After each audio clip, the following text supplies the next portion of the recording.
The Gathering Storm. On October 4th, 2019, a brooding storm swept over a quiet suburban area tucked deep in the woods.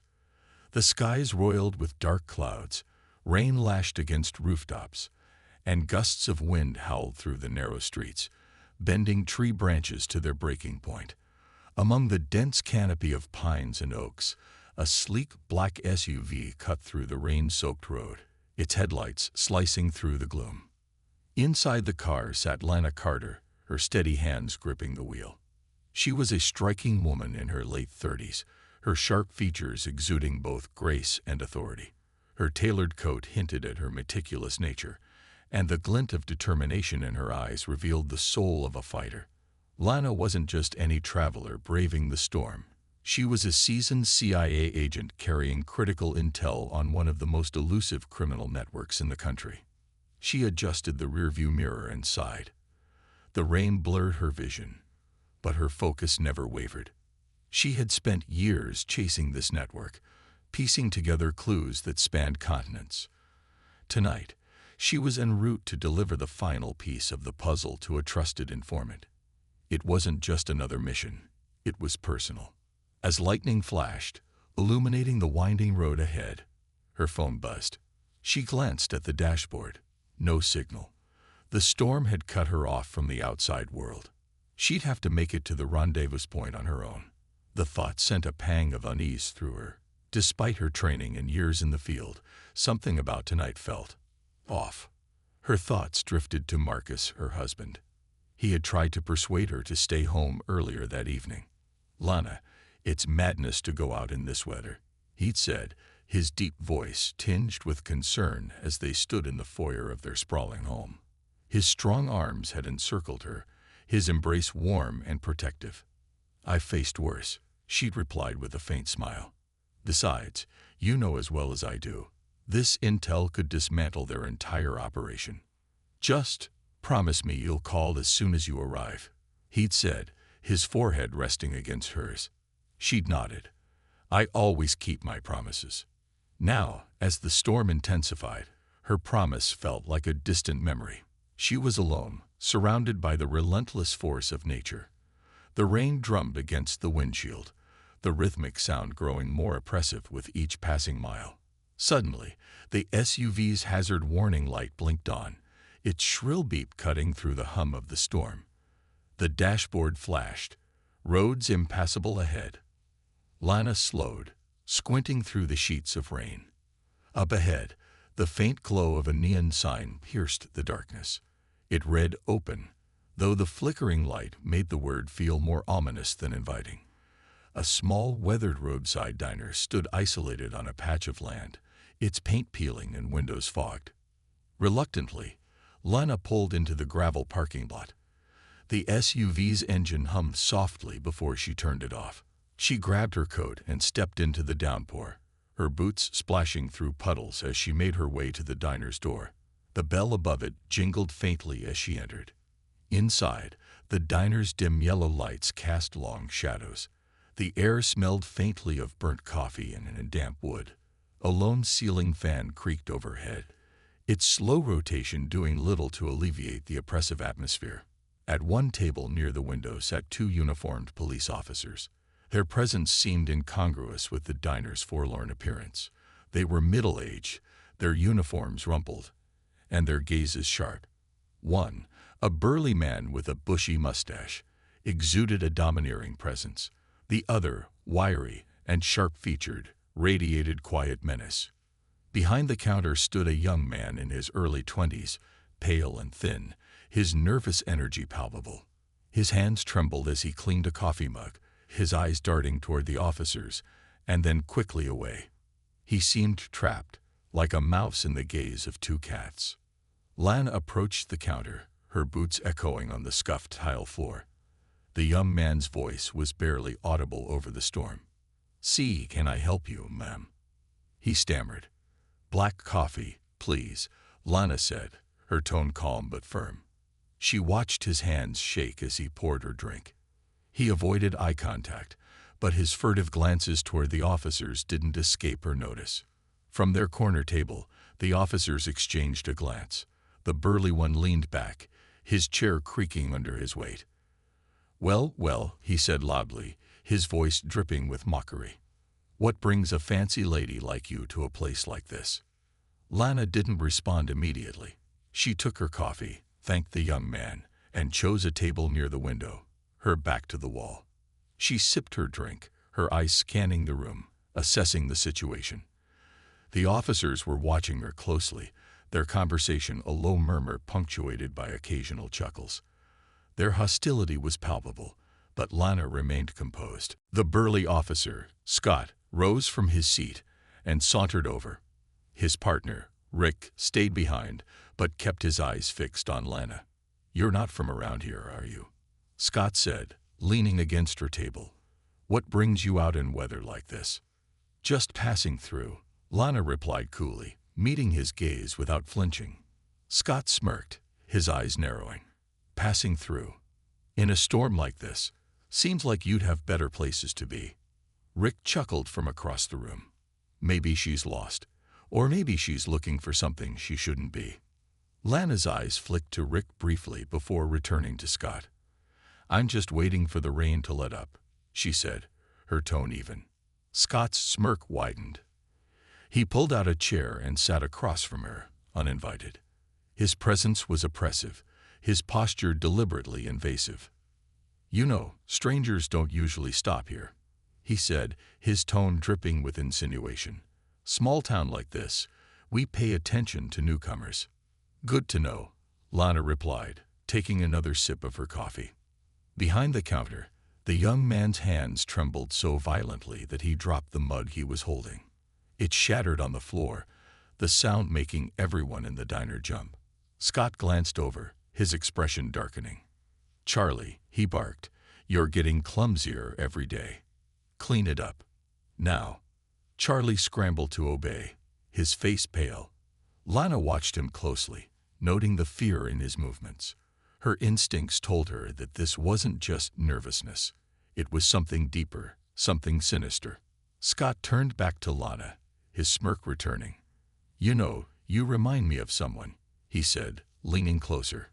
"Couple months back, we had another outsider poking around.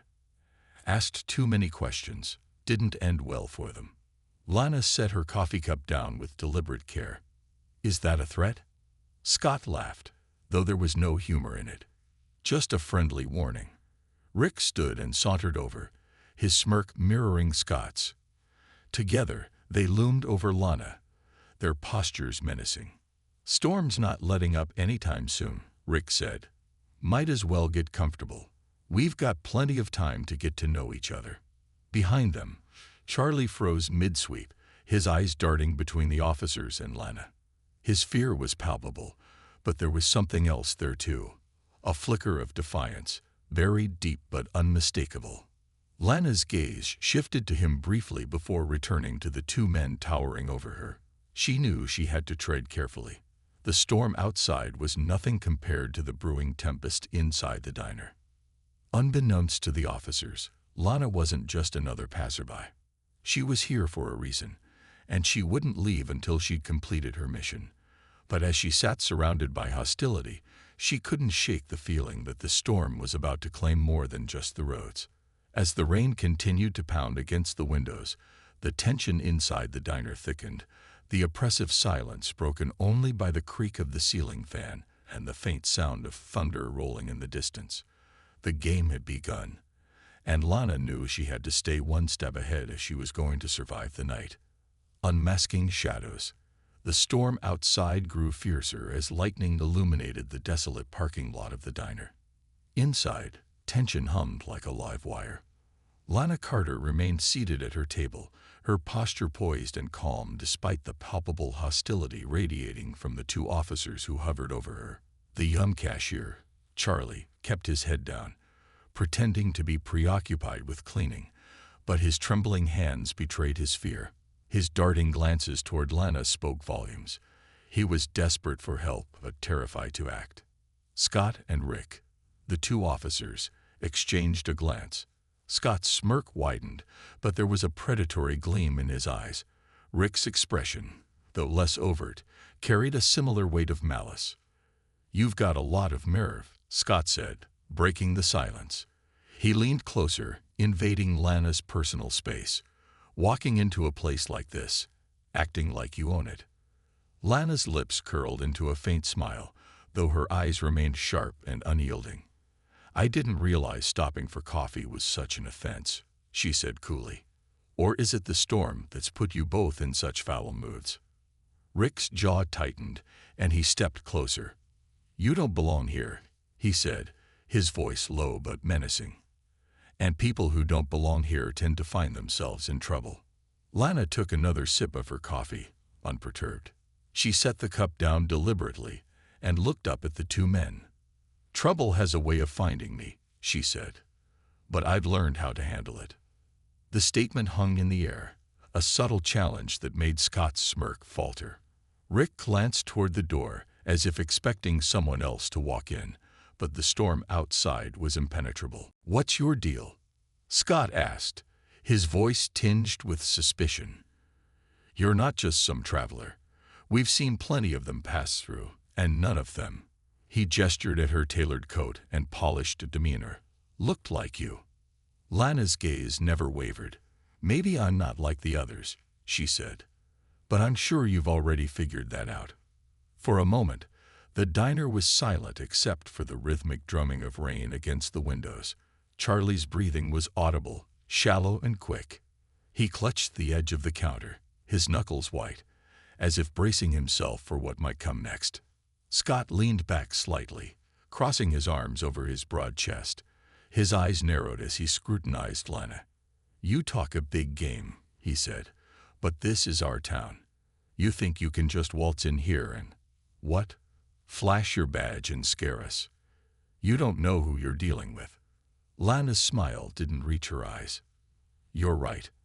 I don't know you, but I do know the type." Scott bristled, his composure slipping for a moment. Rick placed a hand on his shoulder as if to steady him. "Enough," Rick said. His voice was quieter but carried a dangerous edge. "You need to leave. Now." Lana stood, her movements deliberate and measured.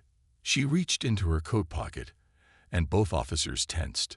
Slowly, she withdrew her wallet and laid a crisp $20 bill on the table. "For the coffee," she said, her tone neutral. Then she turned toward Charlie. "Keep the change." Charlie's wide eyes darted to Scott and Rick, then back to Lana. He gave a hesitant nod, his Adam's apple bobbing as he swallowed hard. As Lana made her way toward the door, Scott stepped into her path, blocking her exit. "You think you're clever, don't you?" he said, his voice low. "But we don't like people poking around where they don't belong. You'd do well to remember that." Lana tilted her head slightly, her expression unreadable. "Are you threatening me, officer?" Scott's smirk returned, but it was forced. "Just giving friendly advice." Lana stepped closer, her voice dropping to a whisper. "And here's some advice for you. Tread carefully. You never know who might be watching." She brushed past him and pushed open the door, stepping into the storm. Rain immediately drenched her coat, but she didn't falter. She walked briskly to her SUV, her mind racing. Inside the vehicle, she locked the doors and took a deep breath. Her instincts screamed that Scott and Rick were more than just small-town bullies. They were dangerous. As she started the engine, her headlights illuminated the diner's interior. She saw Scott and Rick standing by the window, watching her. Charlie was nowhere to be seen. Back inside the diner, Scott's smirk vanished as he turned to Rick. "Did you see her badge?" Rick nodded grimly. "CIA. She's not here by accident." Scott cursed under his breath. "She's onto us. She knows something." Rick's gaze shifted to the counter where Charlie had been moments ago. "We need to deal with her. But first, we need to make sure that Kid keeps his mouth shut." Scott's eyes darkened as he nodded. "Let's take care of it." Lana drove through the storm, her thoughts churning. She replayed the encounter in her mind, analyzing every detail. The tension in the diner, the fear in Charlie's eyes, the thinly veiled threats from the officers. It all pointed to something much bigger than a couple of corrupt cops. Her phone buzzed again, but the signal was still too weak to make a call. Frustrated, she glanced at the GPS. It showed her destination was still several miles away, but the storm was making progress agonizingly slow. A flash of movement in the rearview mirror caught her attention. Headlights. Someone was following her. Lana's grip on the wheel tightened. She turned off the main road, taking a narrower path through the woods. The headlights behind her followed, their movements mirroring hers. Whoever it was, they weren't trying to be subtle. Her training kicked in. Lana slowed, letting the pursuing vehicle get closer. Then, without warning, she slammed on the brakes. The car behind her swerved, its tires screeching on the wet pavement as it narrowly avoided colliding with her SUV. Lana jumped out, her gun drawn, and approached the vehicle. The driver's door opened, and Scott stepped out, rain streaming down his face. Rick emerged from the passenger side, his hand resting on his holstered weapon. "You just don't know when to quit, do you?" Scott said, his voice barely audible over the storm. "You're following me," Lana said, her gun steady. "What's the matter? Couldn't handle me leaving your diner without answering your questions." Scott's expression darkened. "This isn't about questions. This is about you sticking your nose where it doesn't belong." Rick stepped closer, his hand inching toward his weapon. "You've made a mistake coming here. A big one." Lana's eyes flicked between them, assessing their stances, their movements. She knew she was outnumbered, but she also knew she couldn't back down. "The only mistake here," she said, her voice icy, "is underestimating me." Thunder rumbled overhead, and for a moment, the world seemed to hold its breath. Then, with lightning illuminating the scene, the confrontation escalated, the storm outside echoing the battle brewing within. The web tightens. Rain lashed against the forest road as the confrontation escalated. Lana Carter stood firm, her gun aimed steadily at Scott and Rick, the two corrupt officers who had been tailing her. The storm above was relentless, drowning the forest in a cacophony of thunder and rain, but Lana's focus was razor-sharp. She had faced danger before, but the stakes tonight felt unusually high. The two men before her weren't just obstacles. They were part of something much larger, a web of corruption and human suffering that Lana had spent years unraveling. Scott, the burly officer, smirked through the rain. "You really think you're going to walk out of this?" he taunted, taking a step closer. The dim headlights of their car cast long shadows across his face, highlighting his sneer. His hand hovered dangerously close to his holster. "One more step, and you won't take another," Lana warned, her voice low but carrying the weight of absolute authority. Her finger rested lightly on the trigger, and her eyes remained locked on Scott. She noticed the flicker of uncertainty in Rick's eyes, the younger officer's nerves fraying under the pressure. Rick shifted his weight, glancing at Scott, as though seeking guidance. His hand moved to his weapon, but Lana caught the hesitation in his movements. She seized the moment. "Rick," she said sharply, her voice cutting through the rain. "You don't have to do this. Whatever Scott has dragged you into, it's not worth your life." Rick froze, his hand hovering over his gun. For a brief second, the storm seemed to pause, the rain's relentless pounding dimming under the weight of Lana's words. Scott's smirk faltered, replaced by a flash of anger. "Don't listen to her," he snapped. "She doesn't know a damn thing about us. She's just trying to mess with your head." Lana's gaze remained on Rick. "I know more than you think," she said. "You didn't sign up for this. You joined the force to make a difference, to help people. But somewhere along the line, you got dragged into Scott's mess. You still have a choice." Rick's hand trembled, and his gaze darted between Lana and Scott. The conflict within him was visible, a battle between fear and the faint remnants of his conscience. Scott, sensing the shift, took another step forward, his movements more aggressive. "Enough," he growled. "Drop the act and hand over whatever you're carrying. You think you can waltz into our town, stir up trouble, and walk away? Think again." Lana's jaw tightened. She knew Scott wouldn't back down, but Rick was the key. If she could reach him, she might have a chance to turn the tide. "Rick," she said again, her tone softer but still firm. "Look at what's happening here. You know this isn't right. You don't owe Scott anything. Help me bring this to light, and I promise you'll have a way out." Scott snarled, his hand moving to draw his weapon. But Lana was faster. She stepped to the side, her movements swift and calculated, keeping her aim trained on him. "Don't," she said, her voice a steely command. "You won't win this." For a tense moment, the three of them were locked in a standoff. The storm raged around them, lightning flashing and illuminating the scene in brief, stark bursts. Rick's breathing was ragged, his eyes wide as he processed the gravity of the situation. Finally, his hand dropped away from his gun. I can't do this," he muttered, stepping back. "Scott, she's right. This has gone too far." Scott's face twisted in fury. "You coward," he spat. "You think you can just walk away? You think she'll protect you? You're dead without me." "Enough," Lana interjected, her voice cutting through Scott's tirade. "Rick made his choice. Now it's your turn." Scott's hand twitched toward his gun, but before he could draw, the sound of tires crunching on gravel pierced the storm. All three turned toward the noise. Another vehicle approached, its headlights cutting through the rain. Lana's instincts went into overdrive. This could be an ally, or another threat. The black SUV pulled to a stop, and its doors swung open. Three men emerged, their faces obscured by the rain and shadows. They moved with purpose, their heavy boots splashing through the puddles. One of them, a tall figure in a long coat, stepped forward.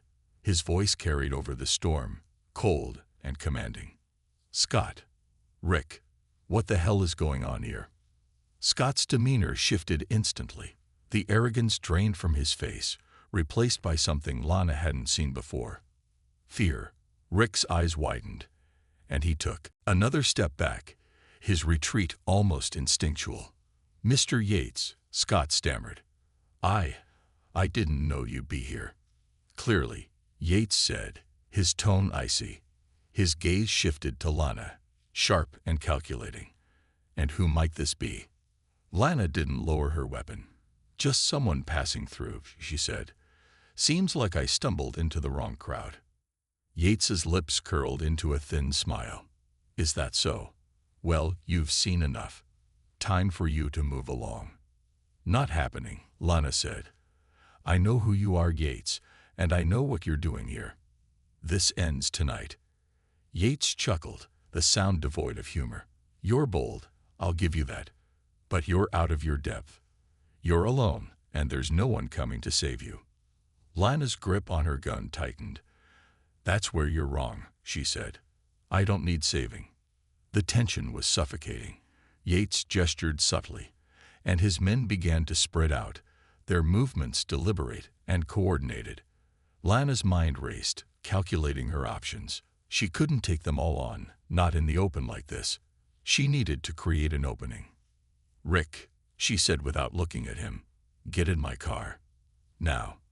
Rick hesitated, but the urgency in her voice spurred him into action. He ran toward her SUV, his footsteps splashing through the mud. Yates's men started to move after him, but Lana fired a warning shot into the air, freezing them in their tracks. "Stay where you are," she commanded. Yates raised a hand, signaling his men to hold. His eyes narrowed as he studied Lana. "You've got guts, Agent Carter. I'll give you that. But this isn't over." "It's over for you," Lana said, "one way or another."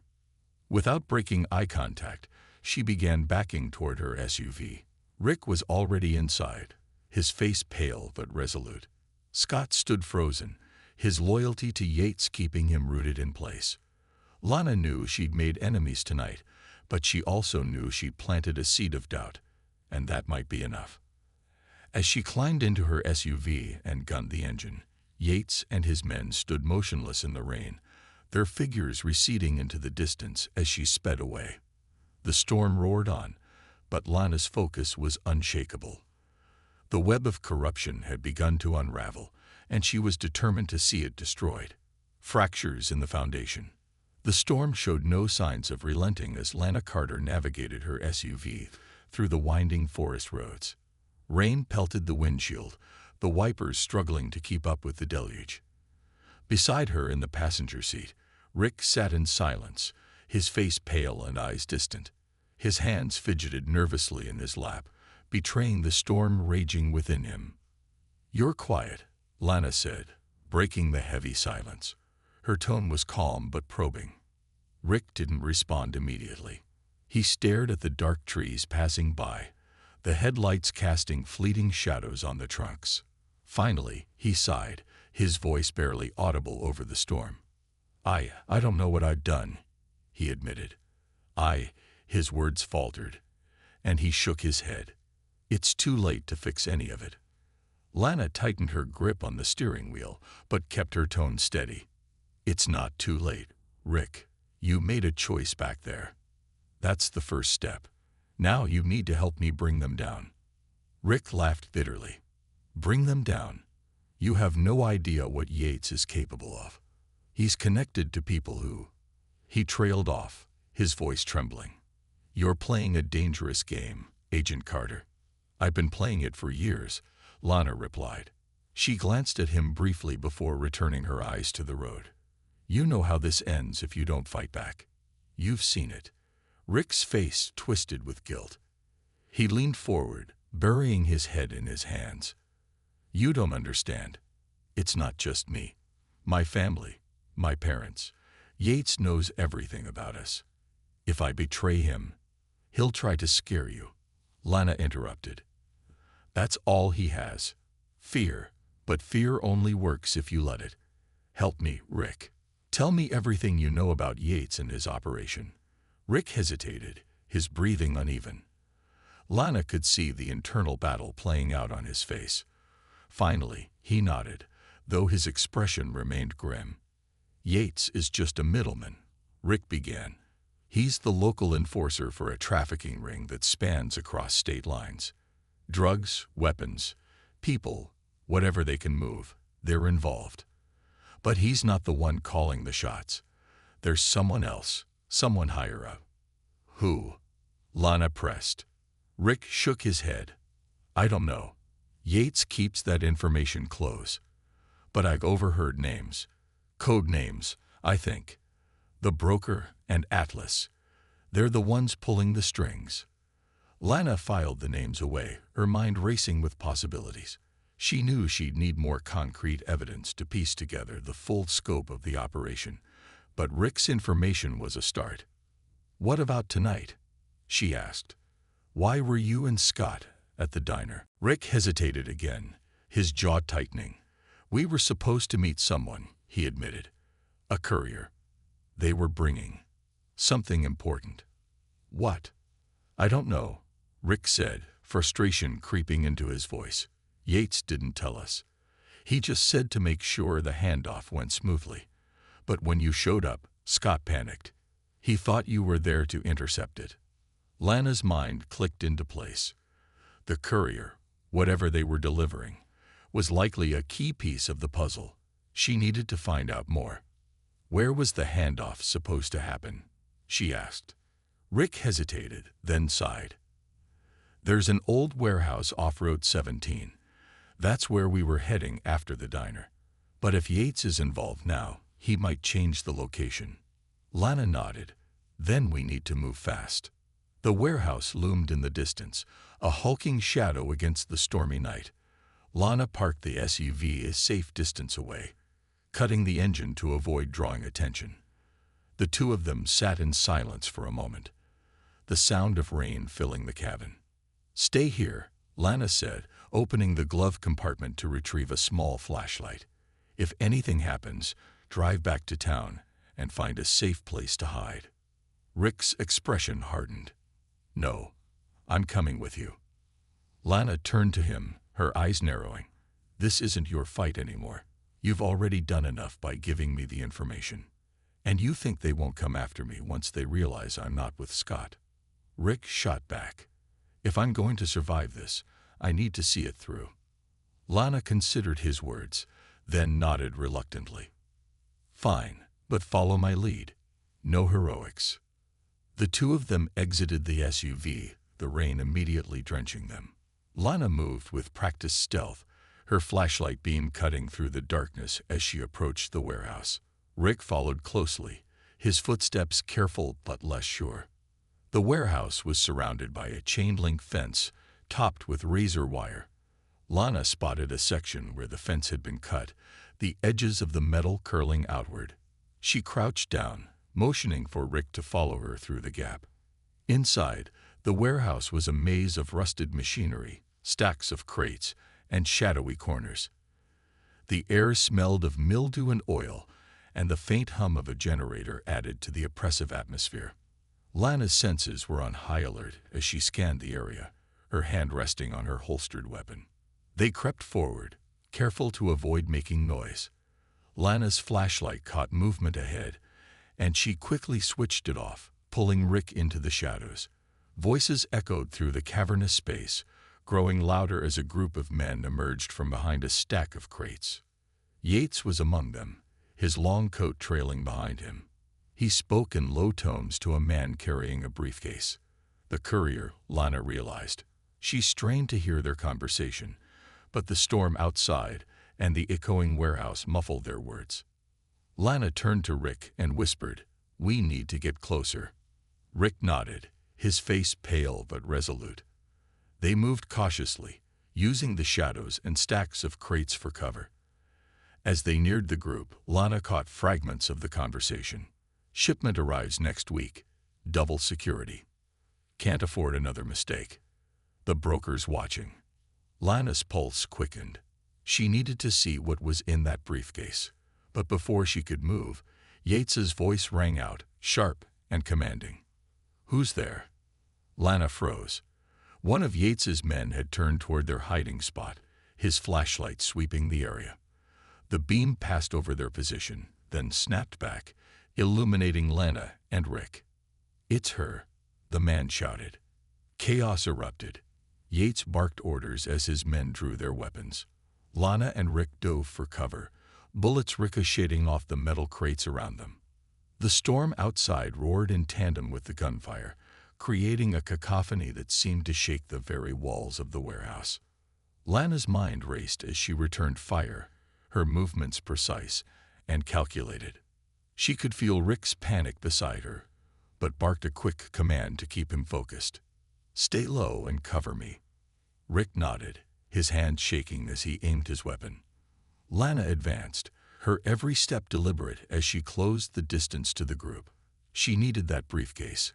Whatever it contained was crucial to unraveling the network and taking Yates down for good. Amid the chaos, Yates grabbed the courier and the briefcase, dragging them toward a side exit. Lana saw her chance and sprinted after them, dodging gunfire. She caught up just as they reached the door, tackling Yates to the ground. The briefcase skidded across the floor, coming to a stop several feet away. Lana scrambled for it, her fingers closing around the handle just as Yates's hand clamped onto her wrist. "You don't know what you're getting into," he snarled, his face inches from hers. Lana's eyes blazed with determination. "I've faced worse than you." With a swift motion, she broke free of his grip and swung the briefcase at him, sending him sprawling. She didn't wait to see if he got up.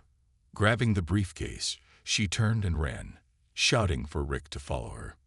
Together, they bolted through the maze of crates and machinery, the sounds of pursuit close behind. Lana knew they were far from safe, but with the briefcase in hand, they had the upper hand. Now, all she had to do was make it out alive. The nexus of deception. The storm outside raged on as Lana Carter and Rick sprinted through the maze of crates and machinery in the warehouse. Gunfire echoed behind them, each ricochet a sharp reminder of how close their pursuers were. Lana clutched the briefcase tightly, her mind racing. The weight of its contents felt heavier than it should have been, not just physically, but symbolically. Whatever lay inside this case could bring down Yates and the criminal empire he served. "This way," Rick yelled, gesturing toward a shadowed corridor that led to a side exit. His voice carried a mix of fear and desperation. Lana followed, her boots pounding against the slick concrete floor. They reached the door, but as Rick yanked it open, a shadowy figure stepped into the frame. One of Yates's men. The thug raised his weapon, but Lana was faster. She dropped to one knee and fired, the shot striking him in the leg. He collapsed with a howl, clutching his wound as she and Rick barreled past. Outside, the rain was blinding. Sheets of water poured from the heavens, drenching them instantly. The faint glow of the SUV's headlights in the distance was their only beacon. They raced toward it, slipping and stumbling through the mud, but Lana's sharp instincts warned her they weren't out of danger yet. Behind them, shouts rang out as more of Yates's men emerged from the warehouse. Lana turned, firing a few warning shots to keep them at bay. The muzzle flashes illuminated the storm like bursts of lightning. Rick fumbled with the keys as they reached the SUV, his hand shaking so badly that it took him 3 tries to unlock the doors. "Get in," Lana shouted, shoving him into the passenger seat as she slid behind the wheel. The engine roared to life, and the tires spun wildly in the mud before finding traction.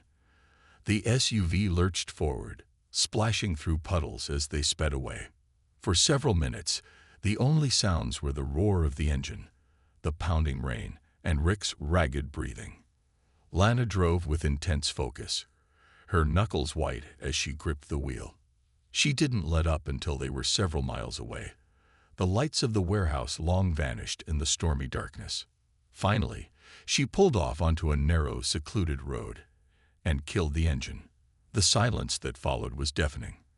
Rick leaned back in his seat, his head resting against the window, his chest rising and falling as he tried to catch his breath.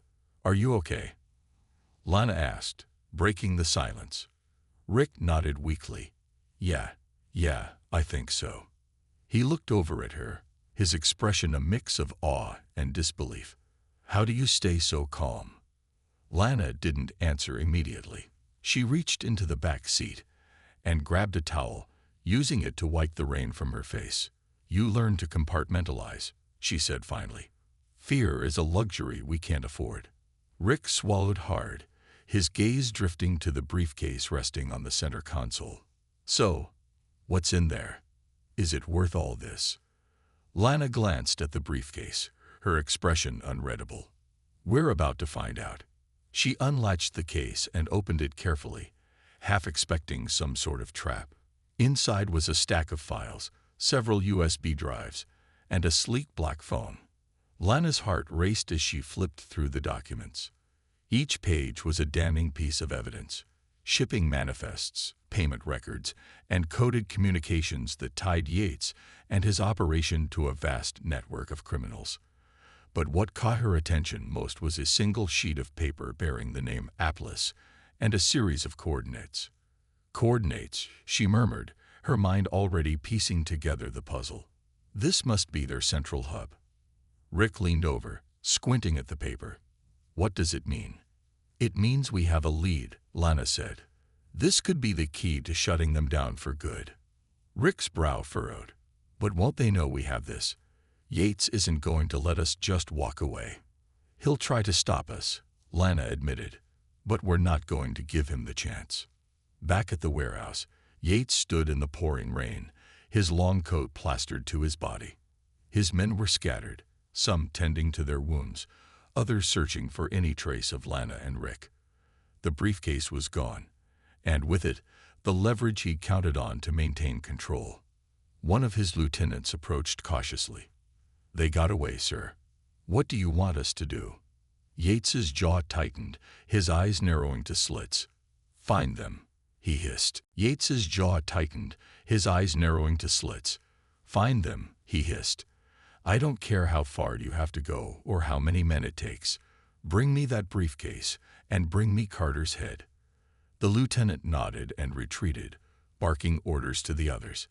Yates turned his gaze toward the dark forest, his mind racing. He couldn't afford any more failures. Whoever Atlas was, they wouldn't tolerate another mistake. And if Lana Carter had deciphered the contents of that briefcase, She was now the greatest threat to the entire operation. "This isn't over," he muttered to himself, his voice lost in the storm. Lana and Rick arrived at a small motel just before dawn. The storm had subsided, leaving the world damp and eerily quiet. Lana checked them in under false names, paying in cash to avoid leaving a trail. The clerk barely glanced at them, his disinterest a small blessing. Inside their room, Lana set up her laptop and began transferring the data from the USB drives. Rick sat on the edge of the bed, watching her work. He looked exhausted, his shoulders slumped and his face drawn, but there was a spark of determination in his eyes. "What's next?" he asked. Lana glanced at him, her fingers still flying over the keyboard. "We decrypt this data, cross-reference it with what we already know, and figure out exactly where those coordinates lead." Rick nodded slowly. "And then?" Lana's gaze hardened. "And then we take them down." Rick hesitated. "You say that like it's easy. But these people, they're untouchable. They have money, power, connections. What chance do we have?" Lana's expression softened slightly. "No one is untouchable, Rick. They just want you to think they are. The truth is, their power comes from fear and secrecy. And right now, we have something they're afraid of." Rick considered her words, then nodded. "Okay, let's do this." Lana gave him a small smile. "Get some rest. We're going to need all the strength we can get." As Rick lay down on the bed, Lana turned back to the laptop. The first files had finished decrypting, revealing a trove of information that painted a chilling picture of the network's operations. She couldn't shake the feeling that they were on the edge of something massive, something that could either bring justice or cost them everything. Her fingers paused over the keyboard as she stared at the screen. "Atlas," she whispered, her voice barely audible. "Let's see who you really are." The final gambit. The motel room was cloaked in an eerie quietness as the first rays of sunlight crept through the blinds. Lana Carter's fingers flew across the keyboard, her face illuminated by the faint blue glow of the laptop screen. The decrypted data sprawled before her revealed more than she'd hoped for, a complete roadmap of the trafficking network, including names, locations, and encrypted communications between key operatives. At the center of it all was a shadowy figure known only as Atlas. Rick stirred awake, groaning as he rubbed his eyes. He sat up slowly, glancing at Lana. "You've been at it all night." Lana didn't look up. "Sleep is a luxury we can't afford right now." Rick swung his legs off the bed, leaning forward with a sigh.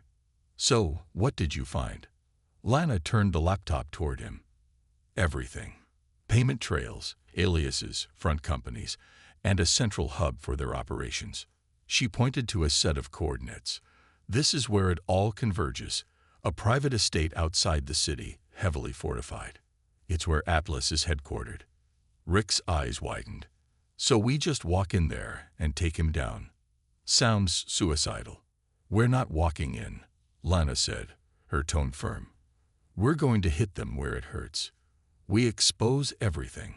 Once the network's compromised, Atlas will have nowhere to run." Rick's brow furrowed. "And if he fights back?" "These people don't just roll over." Lana's gaze hardened. "That's why we need to be smart. No mistakes, no hesitation." The road to the estate was long and winding, cutting through dense woods and rolling hills. Lana and Rick parked the SUV a mile away and continued on foot, their boots crunching softly against the gravel path. Lana carried a tactical bag slung over her shoulder, its contents carefully chosen for the mission ahead. Encrypted communication devices, a portable jammer, and enough firepower to level the playing field. Rick trailed behind her, his face a mix of apprehension and determination. "This place looks like a fortress," he muttered as they crested a hill, the estate coming into view. It was an expansive property surrounded by high walls, with guards patrolling the perimeter. Security cameras dotted the landscape, their red lights blinking ominously. "It is a fortress," Lana replied. She pulled a small drone from her bag and powered it up, launching it into the air. The device buzzed softly as it soared above the estate, feeding live footage back to her tablet. The drone's camera revealed a sprawling compound with multiple buildings, including a central mansion that loomed over the property. Vehicles came and went through the gates, and armed guards moved in well-practiced patrol patterns. "They're expecting trouble," Rick observed, his voice low. "They're always expecting trouble," Lana said. She tapped on the screen, marking entry points and weak spots in the security. "But we're not giving them the kind of trouble they're used to." Rick looked at her skeptically. "Care to elaborate?" Lana gave him a faint smirk. "Disruption. We're going to dismantle their operation piece by piece, cut the power, block communications, and create enough chaos to flush Atlas out. Once he's exposed, we take him down." Night fell quickly, cloaking the estate in darkness. Lana and Rick moved with practiced precision, slipping past the outer guards and scaling the wall using a grappling hook. They landed silently on the other side, their dark clothing blending seamlessly with the shadows. Lana motioned for Rick to follow as she approached a junction box near the main gate. She pulled out a small device and attached it to the box, the screen lighting up as she hacked into the estate's electrical grid. Within moments, the lights across the compound flickered and died, plunging the area into darkness. "Step 1, Lana whispered, slipping the device back into her bag.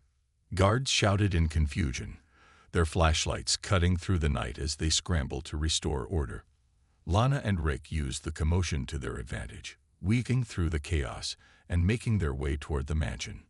Inside, the air was thick with tension. Lana's portable jammer disrupted the estate's communications, leaving the guards unable to coordinate effectively. They moved through the halls like ghosts, their footsteps silent against the marble floors. "Atlas will be in his office," Lana said, her voice barely above a whisper. "Top floor, east wing." Rick nodded, gripping his weapon tightly. "Let's finish this." The office was a lavish space, filled with antique furniture and walls lined with bookshelves. A massive desk dominated the room, its surface cluttered with papers and electronic devices. Behind the desk stood a man in his late 50s, his sharp suit and cold gaze exuding authority. "Atlas," Lana said, stepping into the room with her weapon raised. "Or whatever your real name is." The man didn't flinch. He clasped his hands behind his back, studying her with a calculating expression. "Agent Carter. I was wondering when we'd finally meet." "Then you know why I'm here," Lana said. Atlas nodded. "You've been a thorn in my side for quite some time. But I'm curious, what makes you think you'll leave here alive?" Lana's eyes narrowed. "Because I've already won. Your network is compromised. The files we took from your courier have everything we need to bring you down. Even if you kill me, it's over." Atlas's expression darkened, but he didn't move. Instead, he gestured toward a nearby monitor. The screen flickered to life, showing a live feed of the estate. Guards scrambled in confusion as explosions rocked the compound. Lana had rigged the junction boxes with timed charges, ensuring maximum disruption. "Impressive," Atlas admitted, "but you underestimate the reach of my organization. Taking me down will change nothing. Another will rise to take my place." Lana stepped closer, her weapon unwavering. "Maybe. But it won't be you." Before Atlas could respond, Rick entered the room, his face pale but resolute. He leveled his weapon at Atlas. "Hands where I can see them," he barked. Atlas hesitated, then slowly raised his hands. Lana approached the desk, grabbing a tablet and several files. She stuffed them into her bag, her movements quick and efficient. "Let's go," she said to Rick, keeping her weapon trained on Atlas as they backed out of the room. The journey back to the SUV was a blur of chaos and gunfire. Guards tried to intercept them, but the confusion and darkness worked in their favor. By the time they reached the vehicle, both were breathless but alive. As they sped away from the estate, Rick turned to Lana, his face a mix of relief and disbelief. "Did we just do that?" Lana gave him a faint smile. "We did. But it's not over. Not yet. She glanced in the rearview mirror, the estate shrinking into the distance. The files and data in her possession would dismantle Atlas's empire, but she knew the fight wasn't finished. The real battle was just beginning.